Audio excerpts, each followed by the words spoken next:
Hey everyone, how's it going? It's Jewel and Auret here, and welcome to the Essetino Mastermind, episode number 156. You're on mute. Maybe that'll help, right? Yeah. Hello, everybody, and welcome to another Mastermind here. My name is Auret. This is Jewel, and to the left or right of me, I still need to figure out which direction.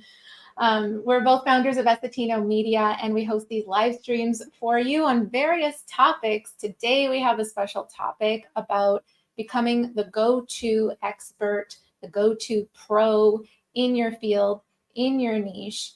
So as we wait for people to come on here, we're going to start off as usual by sharing our wins. But this topic today is really an offshoot from our branding episode that we had last week. So we'll talk a little bit more about what we're going to share in today's live stream. But first, let's share those wins. So how was your week? Put in the comments. Let us know. How was your week, Jewel? What have you been up to?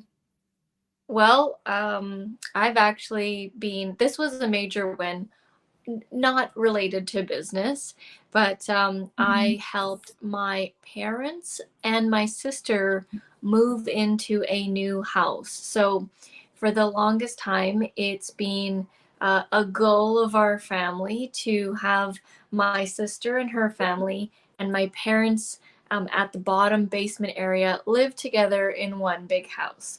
And so it finally came true last week. It was crazy because it was like my parents were in one house and my sister was in another house. And so I had to liquidate all the stuff in my parents' house, had major garage sale, just trying to downsize basically. My parents are in their 70s. And if you guys don't know, my mom, she has dementia. So we want her to be closer to my sister where she can keep an eye out on her. And so we had to liquidate like everything and just, really keep the bare minimum, the basics. As you get older, my mom's like 75, right? You don't need a lot of stuff. You really don't. So we got rid of like so much stuff. And then we moved my parents into their home. And then my sister moved into a new house. So they're all together in one big home. Literally just happened last week. I'm so happy that they are all together in the home because it had been stressing me out. Like, it's crazy moving. All the stuff. Moving is always so stressful. Logistics. So that was a major win. Was I literally spent the last 2 weeks helping everybody move. Yeah, awesome. Well, it's always a win, like, when, especially during moves, like it's a huge stressful thing in anyone's life. And, to put it in two families together, it's a lot. So good one. Let's say hello to some people here. I already have a few comments pulling up. Hello, Felix. How's it going? And we have Braden. Hello, Braden. Different rooms. Did someone have garlic and the other didn't? No, definitely not. So we're actually trying out a new format to elevate the show, and we are doing 2 separate rooms here to create more of a conversational. Because when we were in the same room, it was like it was harder to talk to each other because you're like literally sitting right next to each other, and it was like sometimes hard to turn the head. And so we're like, let's try a different format. Let's do 2 different windows. We actually got the idea to do this when we were filming some sales videos. We were filming sales videos, doing a 2-window thing like this, and we're like, oh, the conversation flows way better, So it does, yeah, because I'm looking at you when I'm talking to you. So it's easier to see you in the window and then talk to you there. We have Roland as well. Hello, Roland. Going, Roland. Hi, Jojo. All right, guys, we're just waiting for, people to roll on in, and we'll get into our topic here soon. Roland is sharing a win. The Getting It Done North of 7 YouTube channel reached 18,000 subscribers and 5 million views. Amazing, Roland. And yes, I'm putting my pinky finger against the Dr. Evil move, right?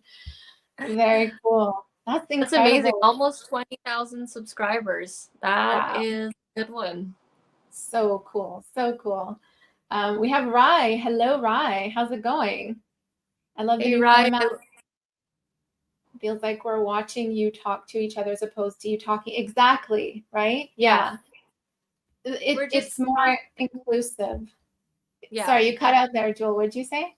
Oh, I'm just saying, like, we're just trying to elevate the show for you guys and just create Mhm. better conversation, better flow. Like, Yeah, because we could even get into like discussions and debates and things like that. yeah, exactly. Derek, hello, hello. Hey, Um, Derek, how's it going? cool. And we have you guys saying hello to each other. All right, so today, let's switch that banner off, switch this one on here. Today, we're discussing one component, one arm or leg of personal branding, and that's really around like thought leadership, which is, becoming an expert in your field, or being, if you don't like the word expert, which we'll talk about in a second, it's just becoming known for what you want to be known for. And it's really all about delivering content that shares your expertise, your insight, your experiences, and this in turn helps others see that they can come to you for guidance on that particular topic. So and I mean, this is, you guys have seen us do that in our own business over and over again. When you consistently share your insights, your experiences, your expertise, this in turn helps you grow your business. You actually grow on a personal level too, like it's personal development as well as career development. Mhm. But really growth in terms of your business, you're attracting more people into your audience, leads, customers, that sort of thing. So we wanted to dive deep into this topic and specifically talk about how to even define your expertise and communicate that to others. We're going to talk about, one of the biggest obstacles on that road to becoming an expert in your field, which is imposter syndrome. So we're going to talk a little bit about that. And then also some strategies around positioning yourself as the go-to expert in your field. So yeah, let's dive right into it, shall we, Jewel? We're gonna, let's start off with how to define and communicate your expertise. So, Jewel, do you want to tell that story of like how we came to figure out and define our own expertise? Well, I mean, I think a lot of people make this more complicated than it is. Like when we get clients and they're like, "Well, I want to get clients for this. I'm a let's just say I'm a lawyer or I'm a doctor, and I want to get patients and I want to get clients. How do I do that?" My literal answer to them usually, and they usually paid for a call, and I'm giving the same advice that I would give, is I always tell them create a how to tutorial channel on the advice that you're giving out, and just like create those bite-sized videos showing that you are knowledgeable on the topic and actually give away the answers. And they're like, well, how, if they get it already, how am I going to be this, how am I going to be that? And it's like, it's literally what we do on our YouTube channel. We create we give the answers to everything, but yet we somehow still get these calls booked. And people, the other day, we locked in someone for 10,000 because they saw a video of us talking about a software and we were telling them exactly how to use it, and they want to, get our services, right? It's like I find a lot of people are very guarded with their information, and that's not really, in my opinion, how it works, because a lot of people are just trying to get the traffic, the leads. And the more that you can put out content on what you know, the more you're going to be known for that content. You can control it. Yeah, a lot of people try to make it confusing. Like Mhm. made myself known for Camtasia. We're now known for Learn Worlds. I was known for the Amazon FBA. I'm now being known for Amazon influencer. Like I can literally choose what I am going to be known for just by me putting out these videos and pieces of content. Yeah, it's like defining your expertise. I feel like it's a cross between talking about what you're passionate about, a topic that you can talk about for months, years in advance, but also something that you feel would help others. It's useful information in some to some extent, right? Like you're helping someone solve a problem with that information, or reduce or remove a pain point, or give or get them more of what they want.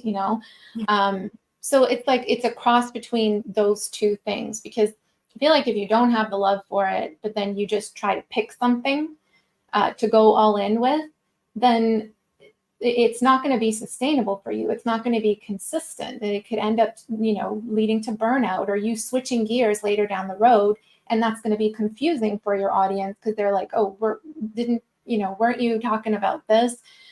So because a huge component of defining yourself, as the go-to professional in your field is consistency. You're consistently, sharing all different angles about, the topic that you have knowledge in, are passionate about, all that kind of stuff.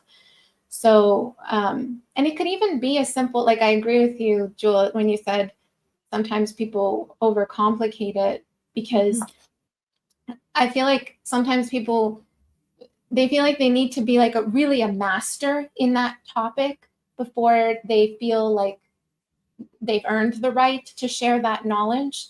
Like I need my 10,000 plus hours, I need to study, I need to get that certification, that degree, etc. Like all of these things before I can actually teach on it. And, I completely disagree with that, because as long as you've received this knowledge or learned this knowledge, however you got it, through your own experiences, and that's made a difference for you, it's bound to help others. And that in itself is useful for others, for them to hear more about what you know that led to that transformation. It's a Twice cross this between all of these things. Go I was ahead. just going to say, twice this week I've had to tell people around me, they're like, oh, I just want to get into it. I just want to do this. I just want to just get started on this. And I literally had to say to them, like, you just literally have to get over yourself and get out of the way of your own self, because you're making yourself lose. And it's like you're the one that's standing in the way of you, of how people see you, and you kind of get it all twisted in your head. And Mm-hmm. I don't know if you want to lead into the imposter syndrome thing, because I had that majorly. Yeah, we'll talk about that in a second, but I want to first, so once you defined that expertise, I want to also address communicating that expertise to others, because I'm sure you have a story there, Jewel, I know, about like our own experience with figuring out how to communicate what we do. It's never, because a lot of people do so many different things. Like they want to be knowledgeable in different things, right? And offer their expertise in maybe different areas, but they kind of all live under one umbrella. And that in itself is a challenge, is like communicating what you do with others.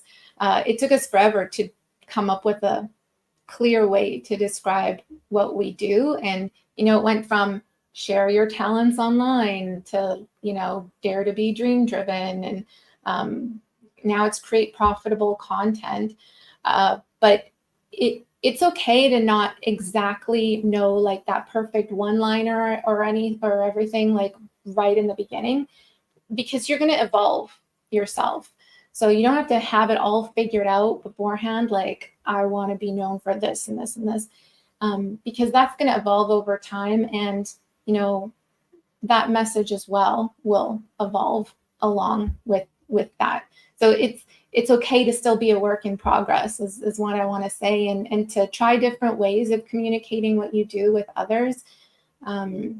It's But it's okay to still be learning. even as a YouTube channel, I mean, a lot of people don't understand this about a YouTube channel. I'm going in like rant mode right now because a lot of this, I've been telling people just like, you know, get out of your own head and just like, go for it. But basically, what I'm saying is a lot of people, uh, for example, our YouTube channel. One day I'm talking about Amazon. One day you're talking about Learn Worlds. One day we're talking about Camtasia. One day I'm talking about YouTube playlists.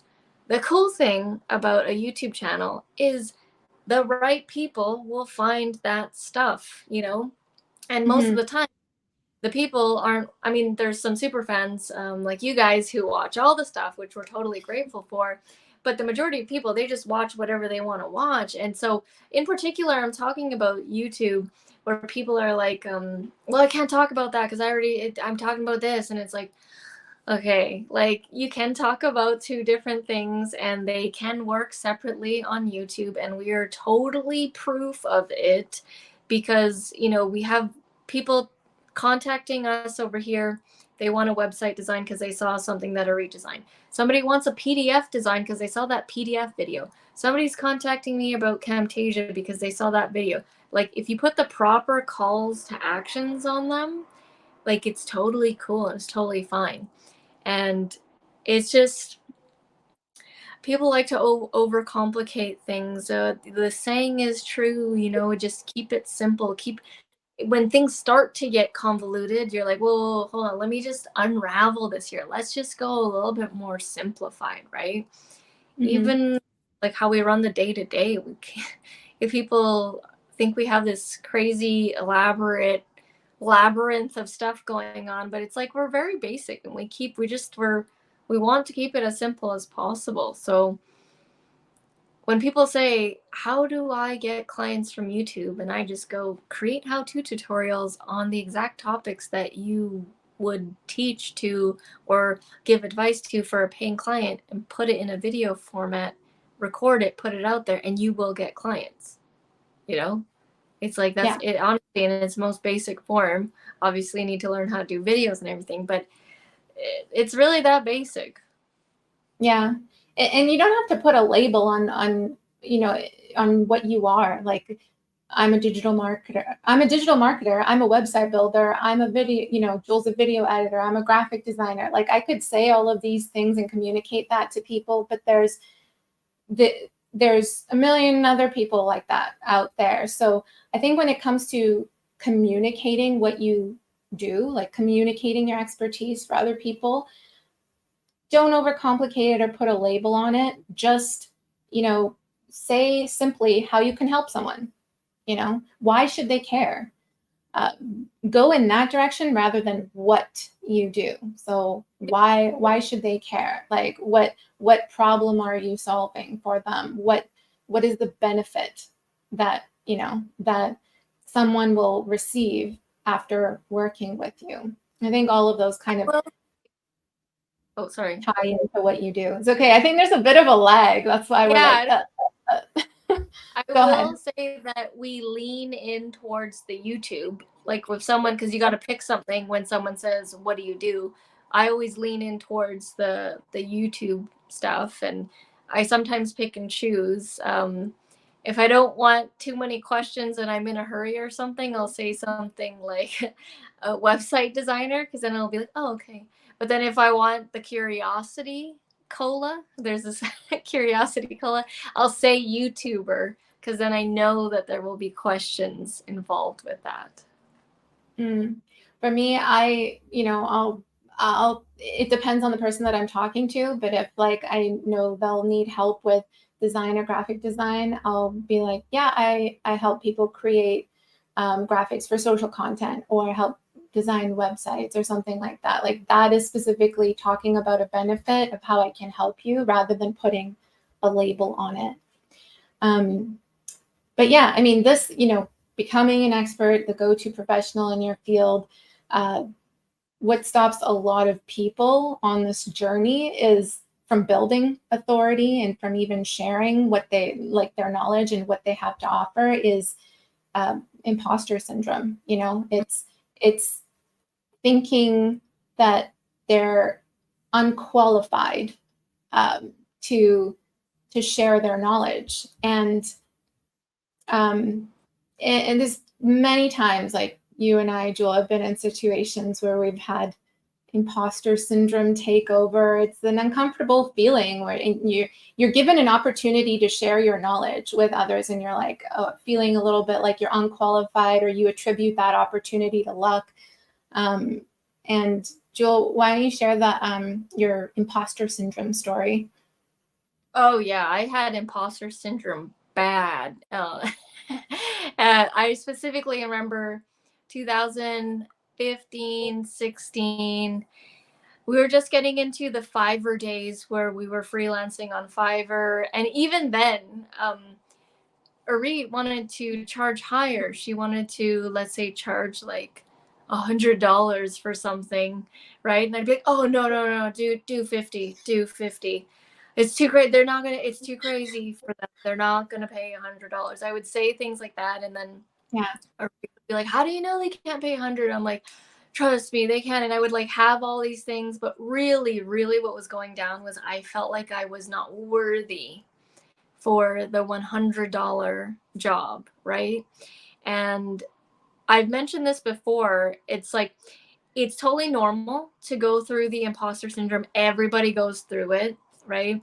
But it Mm-hmm. is kind of like the qualifying factor that you need to get through to break through the wall for the success on the other side.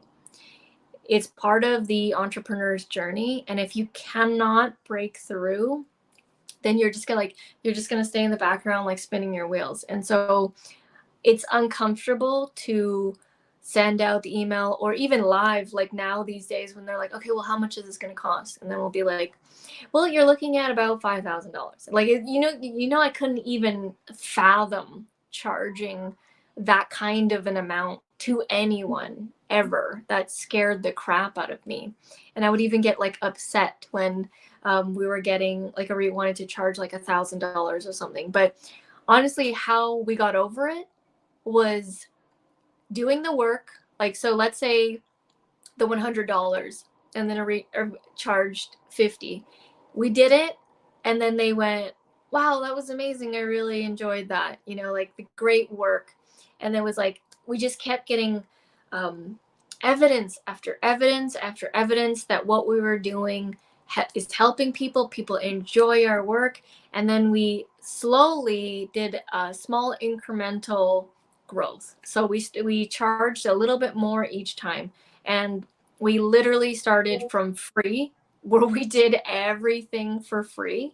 And then we started charging like a $5 and then a $25, then a 50, then a 100, then it goes 150. Like we literally did incremental growth to the point where it's gotten pretty good. It's gotten pretty high, and we're still trying to crank it and go higher, right? Sky's the limit for what we can charge. And you honestly have to see the evidence of, did the person actually enjoy the work? Are you getting 5 stars? We were getting 5 stars on Fiverr. We had almost 1,000 5-star reviews. So that right there was like blunt proof. Hey, you do good work. You deserve this. You should charge more.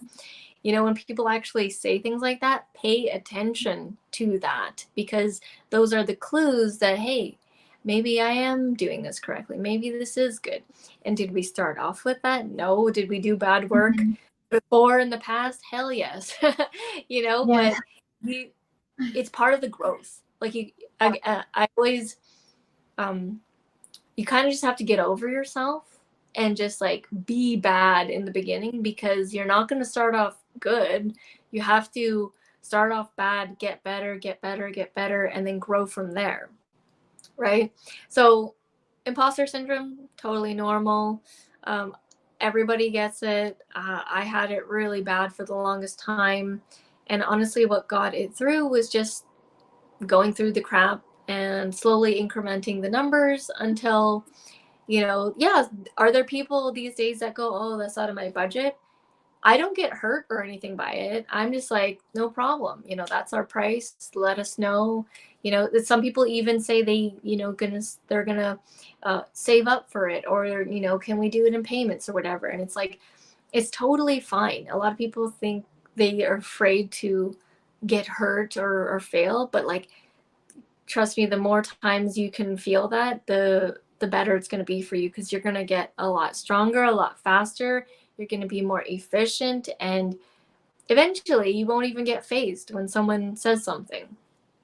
Yeah, I think what happens with imposter syndrome, like, typically happens, not always, but typically happens when you're entering new territory, or you're doing something that's maybe a little bit, unfamiliar. Sometimes it can happen when you're doing, like, let's say, filming YouTube videos, and it's like a year in and you still like get the jitters and stuff. That can happen too. But when it's a new territory type thing, like you said, Jewel, you kind of you got to play this game of like proving it to yourself that you can take the next step, you can step up the ladder, because you have validation in front of you that worked, that people were saying they loved your work, and they're finding it so helpful.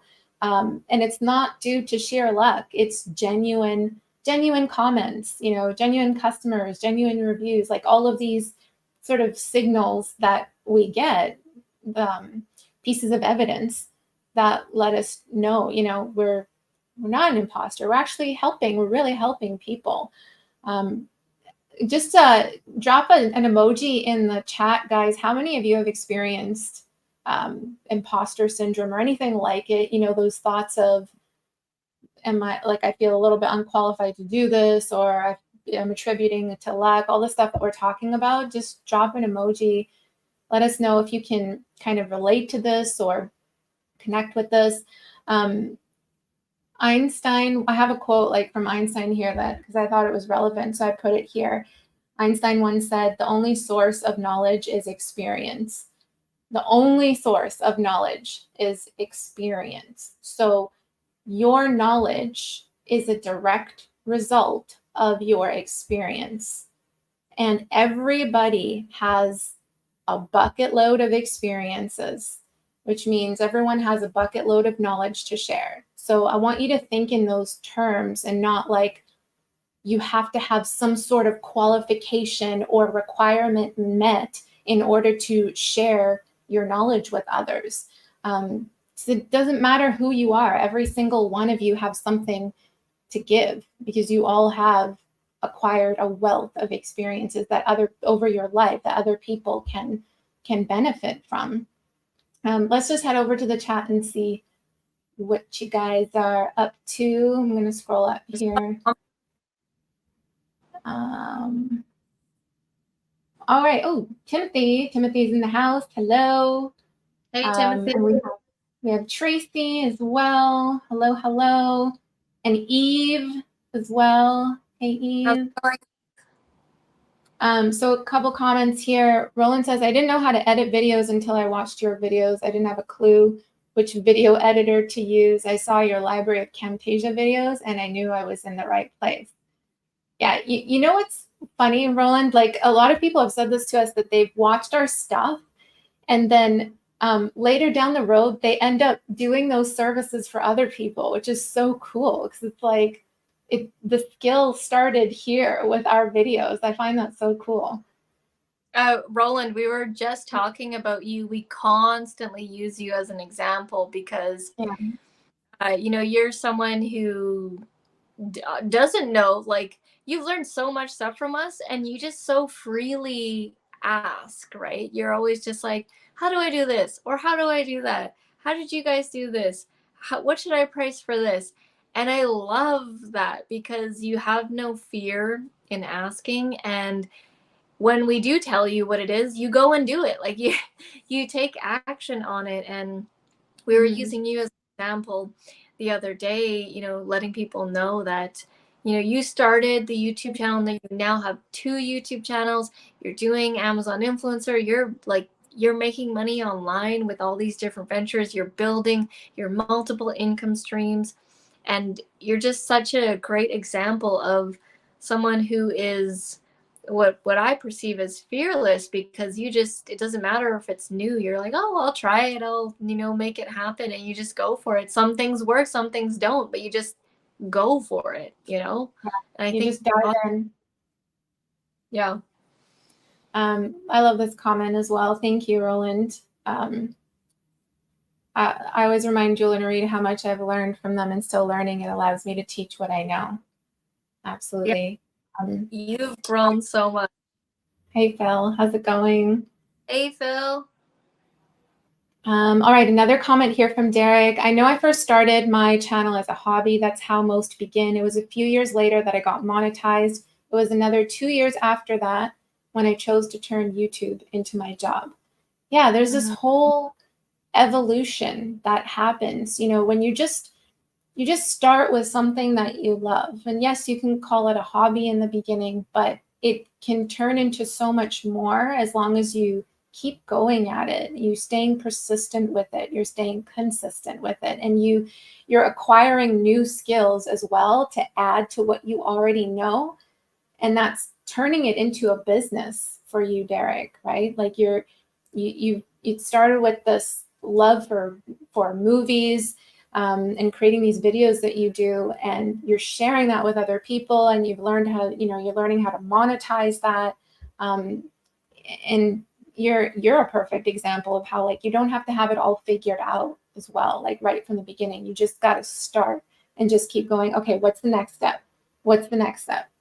How can I grow next? What's the next level of my growth? And just keep learning. Derek is another example of someone who is also fearless, and I love seeing the growth of people saying they're like brand new to making money online, and then we tell them, okay, do this or do that. Like, you take action relentlessly, and you just freaking go for it. He has over 1,000 videos on the Amazon influencer program. That's insane. That's even more than me. You blew past me with the videos, and I love that. I love when you guys just take it and you just go and you're just on fire. And honestly, at this trajectory, I do see you living your dream of making money online and making money from YouTube, making money from the influencer program, and having multiple online income streams. I see it for you. I see it. And I've been in your shoes. I've been where I don't know what to do. This is, a big world online, but if you just keep on the trajectory, I see it for you. You can do it. Like, I know it's strange to hear, two people that you don't really know go, I see it for you. If you just keep going, you can do it. But it's like, it's because we've lived through literally the roller coaster. I'm listening to a book right now by Darren Hardy, who is the creator of Success Magazine. And the Audible book is called The Entrepreneurial Roller Coaster. And he talks about that it is actually a roller coaster. There's the highs and the lows, and the good parts where you're screaming, or the part where the hat blows off.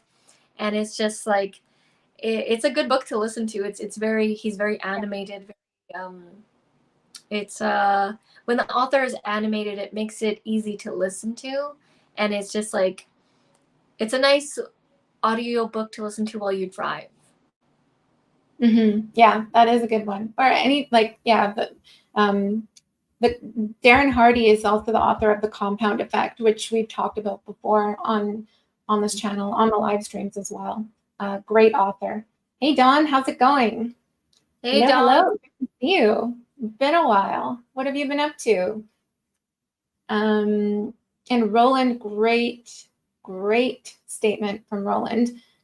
You don't have to be an expert. You just need to know more than the person looking for that info. Yes, we actually share this with some of our clients, who are thinking about starting, creating a course and releasing that online.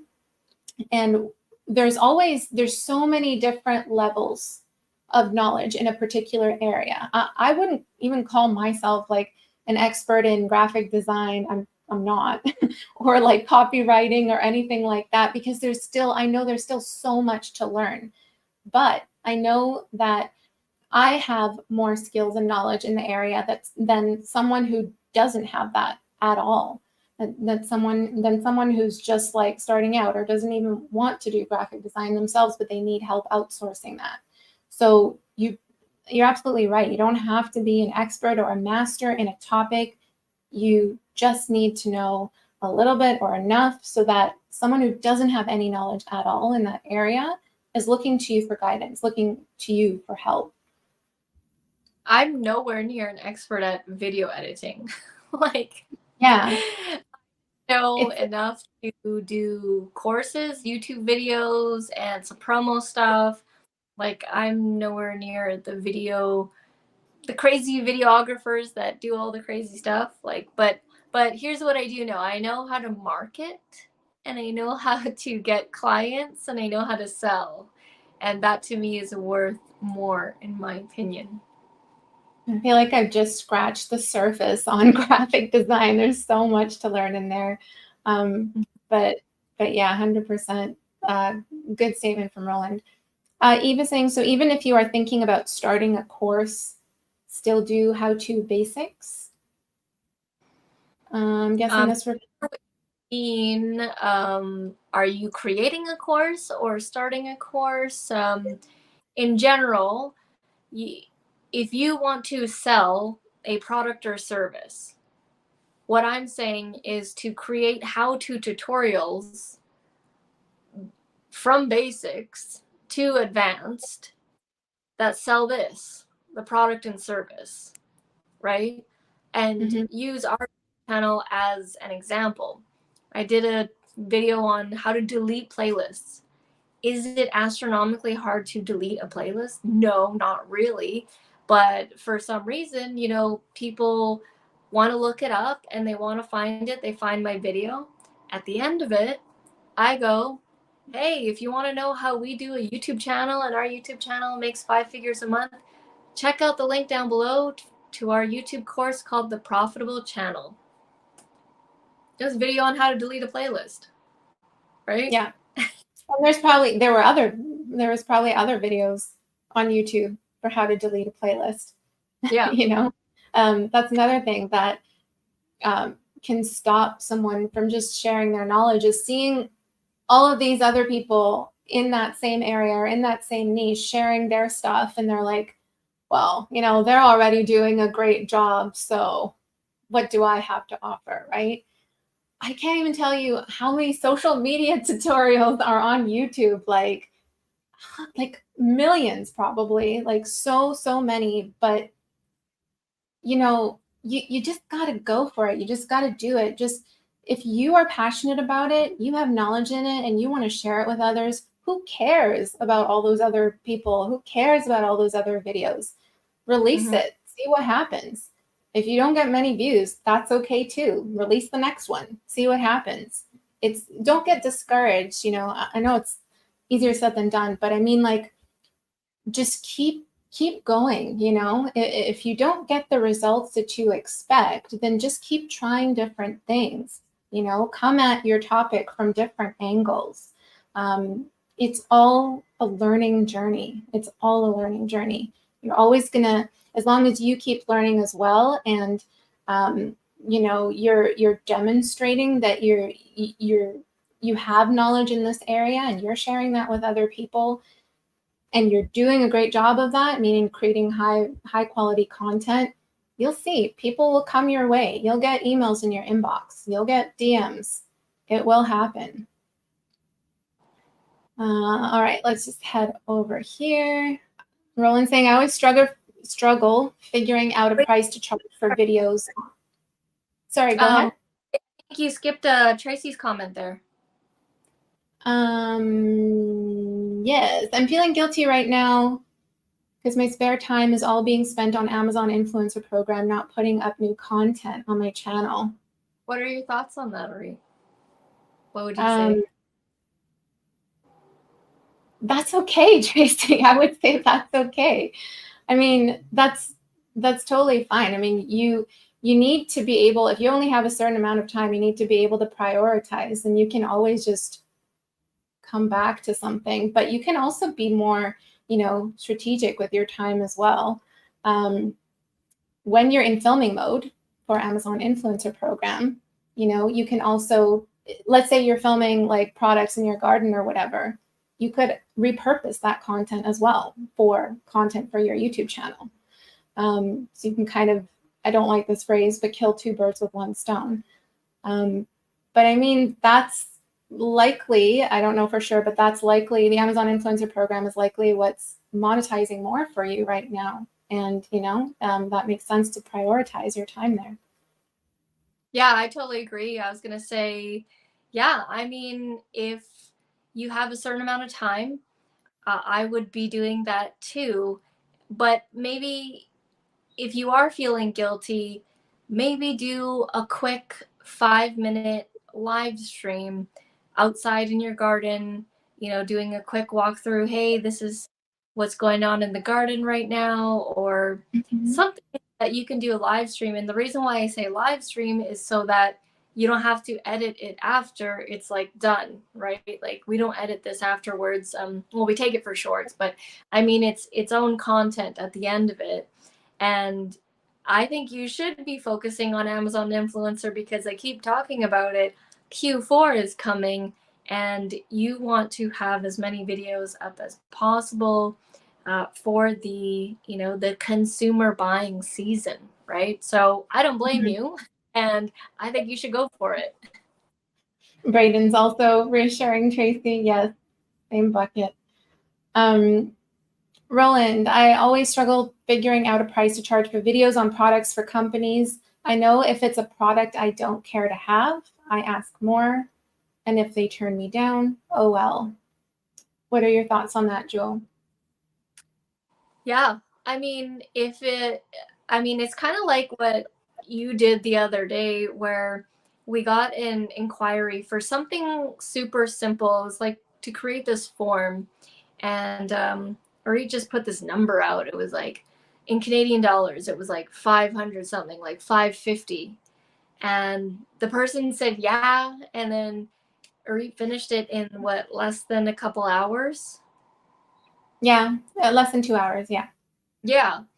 And you were like, that was a good one, and you just put this price out there to see if they would even say yes. And you'd be surprised, what people agree to. And I would say, I'm not sure what your price point is right now for products, but I would do the incremental increase. I would slowly increase it. Maybe if it's at, let's say it's 150 a video, next time say 175, next time say 200, and see where people go, whoa, let me stop you right there, that's too much or whatever. But I would just keep increasing it and see how high you can go. I know that there are people who are reviewing products as substantial as your products, and they're getting paid in the thousands to do it. You need to, it's all about showing the company that you are worth that they are going to get that back. And so, we often run the numbers for the company. So let's say, I'm assuming it's a part, right, for a vehicle. Let's say it's a part that cost $100 or something, and they sell it for $100, and you are saying, I want $500. You can then say to them, look, all you have to, like, I'm going to create this YouTube video for you guys, possibly an Amazon influencer video, and all you have to do is sell 5 of these and you guys get your money back, right? It's just when you make it in simpler terms, then they can see, oh yeah, 500, you know what, that's 5, yeah, we can sell 5. Like, it just breaks it down easier for them to understand, because a lot of the companies, they're still new to this paying influencers and things like that, and sometimes they need to see the true value, and you need to show it to them. Yeah, 100%. Hi, Lisa. No worries. Lisa just dropped a a comment in the chat saying we'll see you next week. And a few of you, because I was asking earlier how many of you have gone through or still go through imposter syndrome. So we have Eve, yes, Derek, Roland, Dawn, still happens. Yeah, it still happens. You know, even the most successful people, the most successful celebrities and entrepreneurs, they still go through imposter syndrome. I was reading a recent article on imposter syndrome, and it was saying how was it that chef Wolfgang Puck, when he opens new restaurants, he still goes through that. He still experiences imposter syndrome, and he's like Wolfgang Puck. Okay. Yeah. It's insane. He's done it so many times. Emma Watson, when she's taking on new roles, actress Hermione from Harry Potter. Barbara Corcoran was on that list as well. Like when she does these $1 million deals, which she's done so many times before. It's something that it can still live on with you, but it's not a matter of overcoming it or eliminating it altogether. It's just moving through it. It's just going through it anyways, right? Some people even use that imposter syndrome to fuel them. It's what drives them to be let me prove myself wrong type of thing, I think if you flip the perspective on that and compete with yourself, not looking in other people's lanes and seeing what other people are doing and comparing yourself to others, but compete with yourself and play that step ladder game that we were talking about earlier, where it's okay, let me see what, let's just say you got an opportunity to work with a client and you're super excited about it and you're going to send them a quote. Work at that level, understand that level, see what works, send them a price, see what happens, if that's not working, maybe bring it down a little bit more and maybe you win there. Okay. Once you've won there, go up, step a ladder up, or take a step up the ladder. It's all a game in competing with yourself. I was just gonna say I think I heard this from Layla Hermosi, who is Alex Hermosi's wife, and she said the imposter syndrome thing. And so what she does is she goes and she lets do something, right? And she goes and says, well, has someone that's similar to me done this before?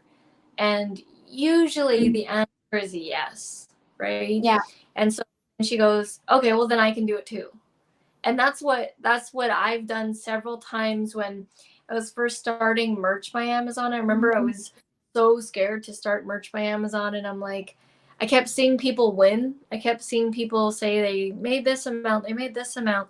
And I'm like, well, are they different from me? Is there someone who's similar to me that's doing this? And it was like, yeah, okay, well then now I can. It's like most of you can find someone who is similar to you doing what you want to do, even though you're afraid.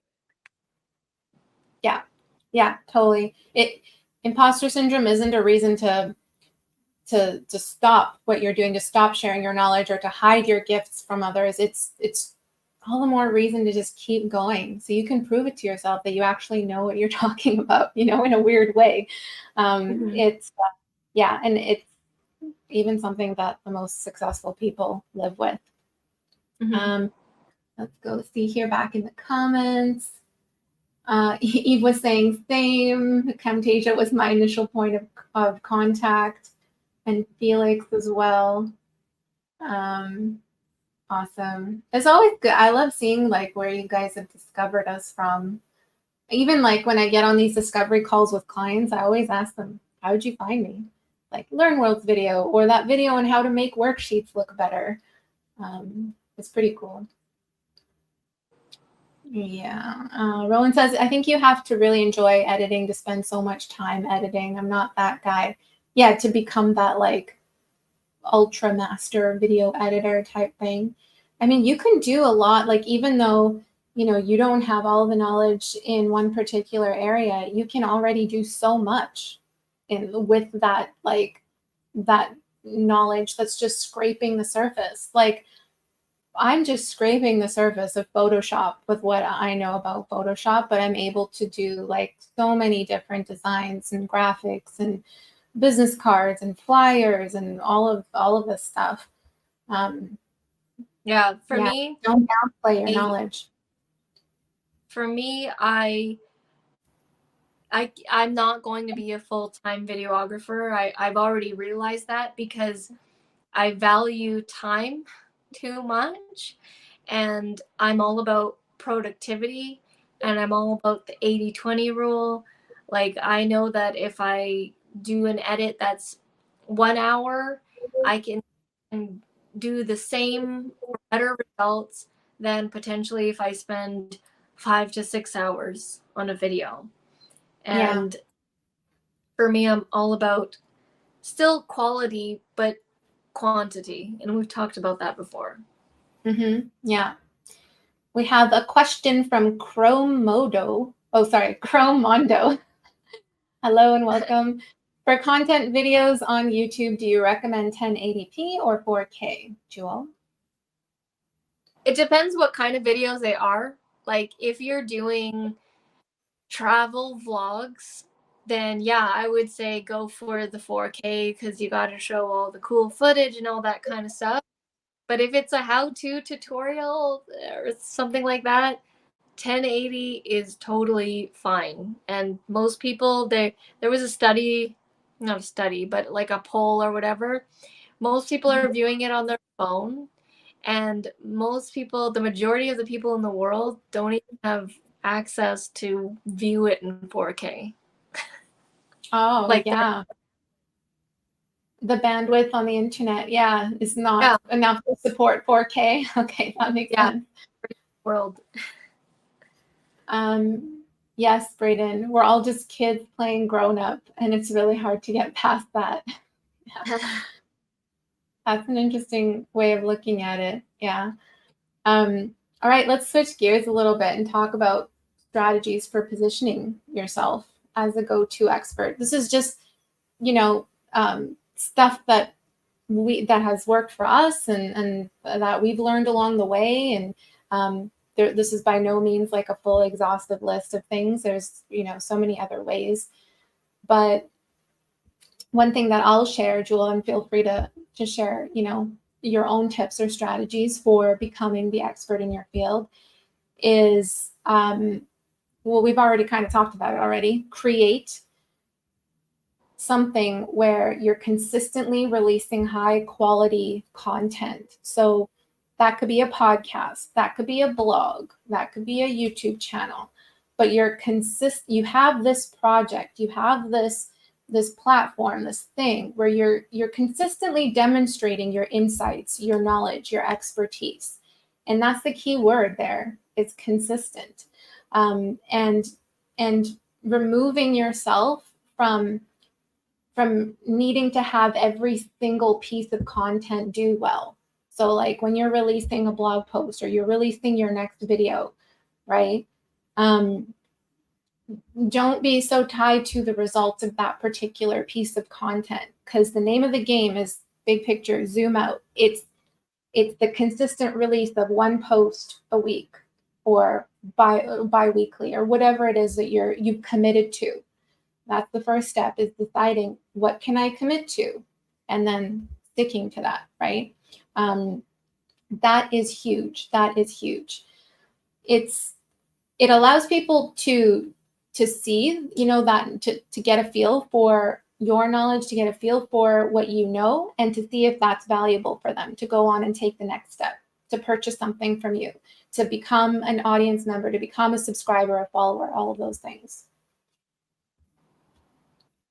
The other thing as well is sharing your success stories. And this is also huge because it shows other people that you've helped other people achieve these wins that they want as well, right? We always talk about sharing wins and stuff, like your own wins, regularly. But, if you can show that other people are also talking well about you, are also saying you've helped me achieve this transformation, that's huge. That's huge validation for other people to see you as an authority in that field. It could be, not just success stories, but like specific achievements or transformations that you've helped other people. Maybe they had a particular light bulb go off, something, a realization that you've helped them come to. You could also even share like uh, testimonials from clients, reviews, even if they're like on other platforms. Because I had this one client who was like, I don't have these like full on case studies or success stories or anything. And I was like, well, I saw you had like a Google My Business page, right? Are there any reviews that we could kind of pull from there for your website or landing page? And they're like, oh yeah, we can do that. So it doesn't need to be very like so specific and the perfect testimonial and everything. It's just like nice words that people have said about working with you. You could even pull from comments on social media, Facebook, Instagram. We've done that like so many times where we take screenshots of some of the nice things that you guys say about us, and we just share that. We share that with others. It's huge. It just reinforces your expertise and how people perceive you online. Another thing to say is, with the imposter syndrome and all this kind of stuff, and it's like, ask yourself, why are you feeling this way? A lot of people don't ask themselves that question. And if I think about it and I'm like, well, why couldn't I receive the $100 for whatever it was at the time? And if I think about it, well, it was like, I didn't think that I was quote unquote good enough with my work and whatever.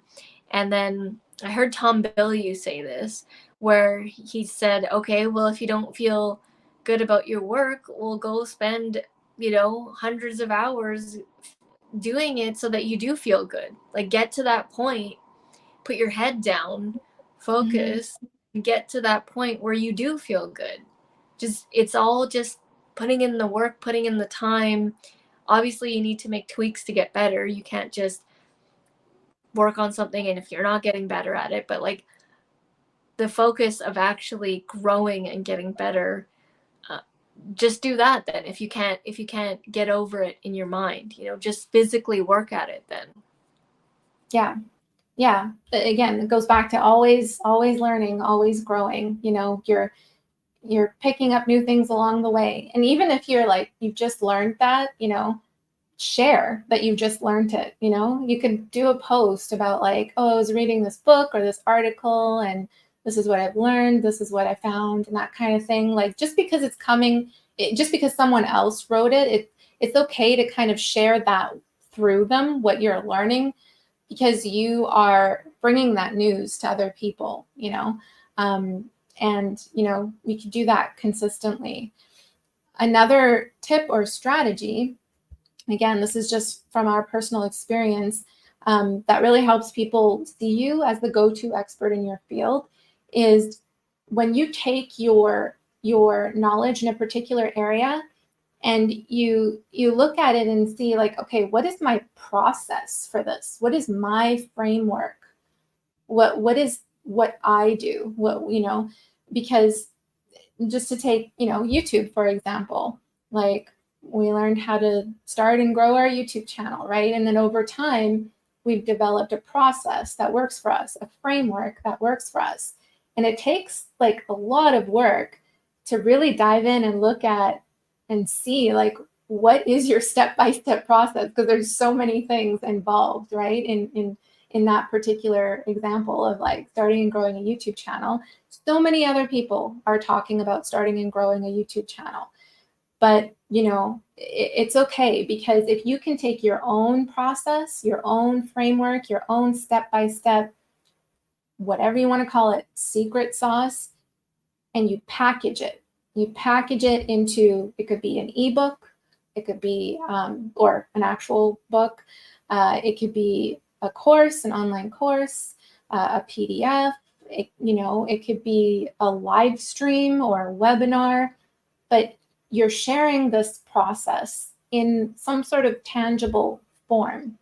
And you're inviting people to check that out, and you're just promoting that. Like, that is what also really helps make you stand out in that particular area in your field, because it's unique to you. It came from your process, and your framework came from your experiences.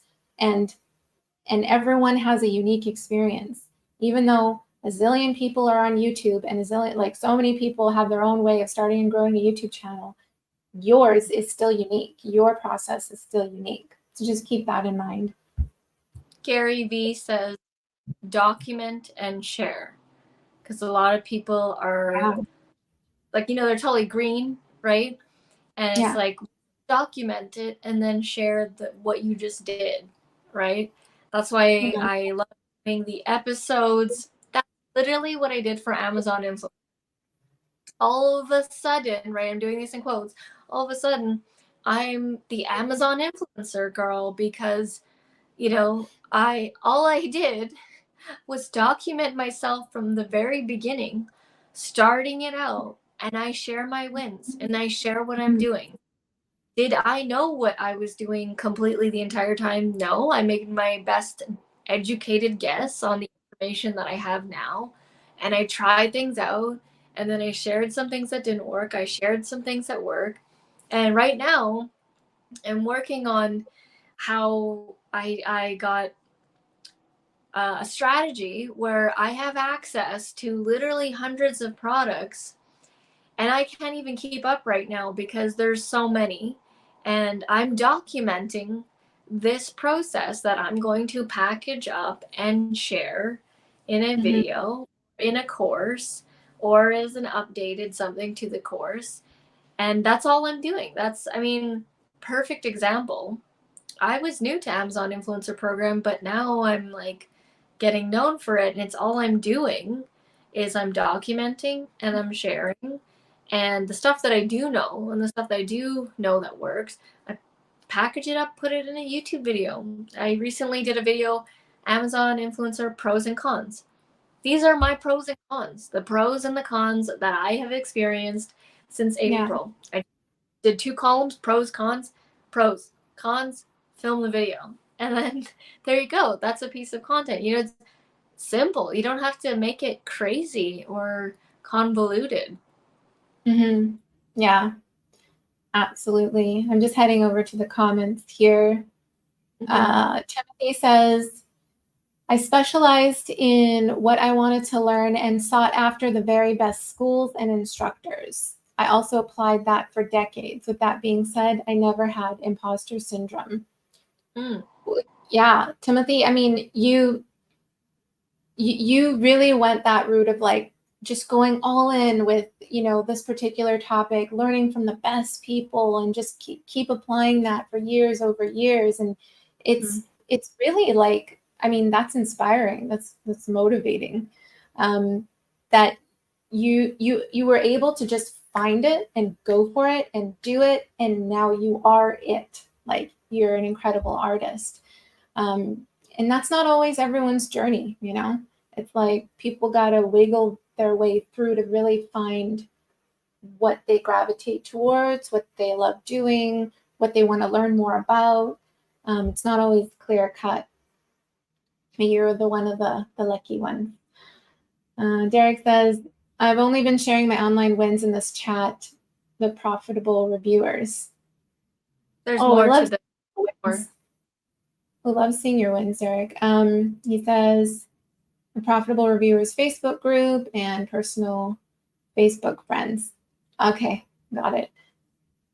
Roland says, the thumbnail for this video is amazing. Yeah, that was at Antelope Canyon in Arizona.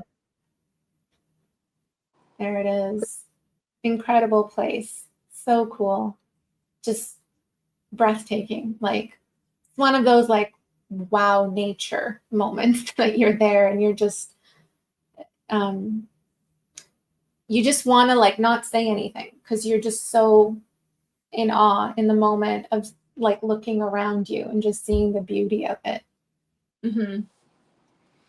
We're all green at many things until we learn. Yeah, 100%. Yeah, I think 100%. I heard Alex Hermosi say, yeah, you're not good at something until you're good at something. Like he is so good at just being very blunt and very simple, and he's like, it just takes time. It just takes work. You have to try. You just have to try again. Keep trying Yeah. again. You know, it's like it's not crazy advice, but it's so simple. And it's like, yeah, you just most of the time people just need to get out of their own way. The answers are all out there everywhere. They're all out there. Everything you need to know to whatever you want to do is already out there, and somebody's already Yeah. doing it. Yeah, exactly. And you will learn even more by just diving in and learning more and doing it yourself and putting what you learn into practice, and you figure out something new that maybe other people don't know, right? Like it's again, just comes back to your own process, your own framework. Like you'll develop your own set of insights and experiences, and then you can go and share that to other people, or share that with other people rather, market it, package it. Like there's, and this is kind of, I'm going to wrap this whole topic up here, but establishing authority and positioning yourself as the go-to professional or expert in your field isn't something that you wait to achieve until you have, absorbed XYZ, like numbers of hours of knowledge and skills. Like you don't have to wait until you absorbed enough information on a topic. It's just something that is built from you sharing your own insights, your own experiences. And, when you build that, you're building a foundation of trust and credibility with other people because you're sharing that. And you're sharing that consistently. You've committed to sharing that consistently. And then like when you do that, you start to shape what other people will come to know you for. You start to shape that distinct and memorable personal brand. And that is what that brand ends up attracting: clients and leads, customers, career opportunities, revenue streams, all the good stuff that we come to Essetino Media to learn more about on this channel. So yeah, guys, we're gonna wrap it up here. Jewel, Just do a you have any side final thoughts? Yeah, just a side note, because we talk, like me and you talk, and it was like, well, easy for you to say, Jewel and Auret, you've been doing this since 2010 and all that kind of stuff. Well, there are things that we're actually going after right now that we are new to, that we have not conquered or mastered. For me, example, non-business related, I'm still trying to, in the fitness world, do my first pull up, like my unassisted pull up. And I don't know how to do it. I'm learning right now. I'm working at it. I don't feel bummed out because I can't do it. Like, yeah, it sucks when you're just not working and you're just like, you're trying and you're like, oh God, I'm so tired. But I know that eventually I keep trying, that I'm going to get it one day. And I look to are there other females that can do a pull up? Yes, there are, and so I know that it can be done. And for you are working on getting placements for your music, right? That's a new realm for you, something that you're working towards. And have people done it before? Yes. And so you know that it's possible, right? You just have to find the way that works for you, and you're actively doing that right now, right? So it's like taking this knowledge and you can apply it to other areas as well. And just because we're like, we know Not how to just do this and that, it's like, well, there are things right now that I don't know that I'm still trying to figure out, and I'm trying to conquer and achieve. Yeah, yeah. You'll always, there's always, I mean, there's so much to learn out there. There's always new realms to explore. And it can, yeah, 100%. it could apply to your personal goals. Like it doesn't have to just be on the business side of things. Timothy, thank you so much for the super sticker. We really appreciate that. Shout out You see, Timothy. yeah, major shout out, Timothy. Thank you so much. That's so nice of you. Jojo, great chat. Thank you, ladies. You're very welcome. Thank you guys for joining us this evening. Roland says, I've been studying finances like the best cashback, credit cards, checking accounts, investments, savings for the last 2 weeks. Now I can already spout off loads of knowledge. New YouTube channel. If you want to, if you're really passionate about it, yeah. Did you ever see stuff on EQ Bank? Let me know if you ran across any of that information. Yeah, she's asking you, Roland, EQ Bank. That's something that we also kind of have stumbled on that in the finance world. Braden says you have to be able to do a pull-up to be a female firefighter. Interesting. Wow. That, I don't know why when you said that, I just pictured those. There's I can't remember what show this was from. Maybe you'll remember, Jewel, but there was like a female firefighter who would like drop from helicopters into smoke, basically. We met her. We met her. She was our canyoning guide. Oh yeah, that was it. She's canyoneering. See, it seems so like she's from a TV show because the way I remember that picture in my head, I just pictured her so like heroic, and this is a job that she did. Like, I can't remember for how many years, but that was so cool. She's still doing it, and remember, she saved me in the water. Yes, I do remember that. All right, guys. Derek saying another fantastic live. Excellent. Thank you guys so much for joining us here this evening today. Our next live stream will be 2 weeks from now. So that is September 28th. Same time, 6 p.m. PST, 9 p.m. Eastern. Thank you guys so much. If you want to get notified, get on our email list because we're sending out emails 2 hours before the live stream so you don't miss it. Yes, 100%. All right, guys, enjoy the rest of your evening and your weekend. We'll see you again soon. Bye for now. Bye, everybody.